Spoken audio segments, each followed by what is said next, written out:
Praise the lord. హల్లెలూయా.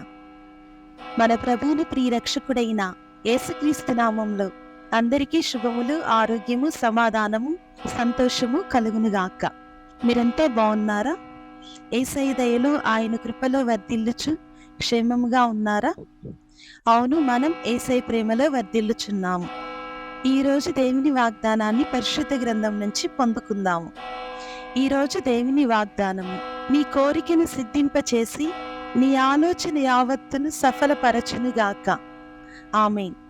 రాజైన దావీదు గారు రాసిన 20వ కీర్తన 4వ వచనము. ఈరోజు ఈ వాగ్దానం మనందరి జీవితాల్లో నెరవేరునుగాక. దేవుడు మిమ్మల్ని దీవించునుగాక. ఆమేన్.